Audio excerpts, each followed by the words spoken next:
It is my privilege to welcome you all to this important event organized as part of the Prevention of Sexual Harassment of Women at Workplace Week.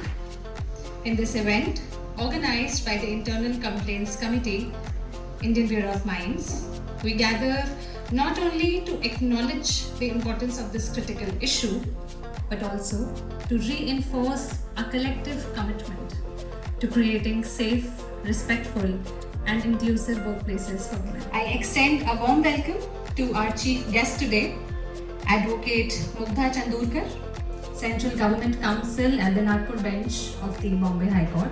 With the advancement of digital technologies and artificial intelligence, women are increasingly facing harassment, exploitation, and violence in virtual spaces.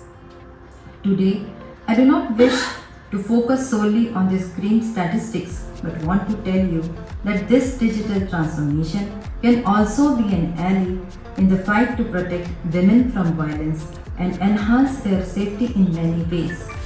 कोई भी ऐसा दिन नहीं होगा जब हम newspaper देखें या टेलीविज़न स्क्रीन पे खबर देखें जब हमें इस तरह की कोई घटना नहीं समय सुनने को मिलती हो या पढ़ने को मिलती हो जो हमारे दिल को झंझोर देती हो।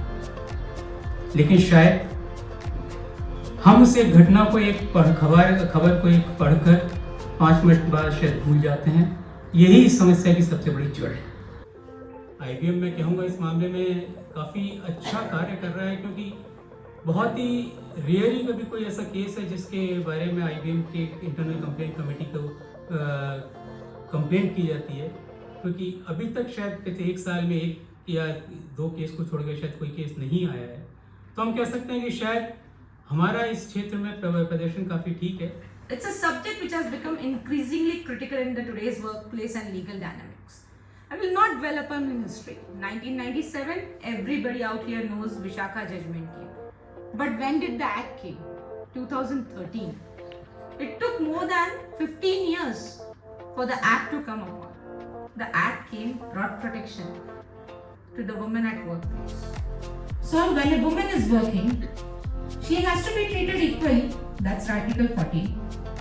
When a woman is working, the right to profession is where she has to canvass upon her rights. She has to enjoy those rights of profession. And 21 is the right of equality, in terms of equity and equality. And right to profession has to be exhausted together with the right of dignified life, which comes under the personal liberty right, which comes under Article 20. So this is the broader spectrum of it. मुझे लगता है अगर आप सही मायनों में, जो ma'am ने बहुत सही बताया कि जो इम्पैक्ट के हिसाब से अगर आप देखें कि उसका असर क्या है, प्रभाव क्या है, तो 400 नहीं कई हजारों में होती है, हमारे आसपास होती है, हमारे अपने घरों में होती है, लेकिन नजरअंदाज करती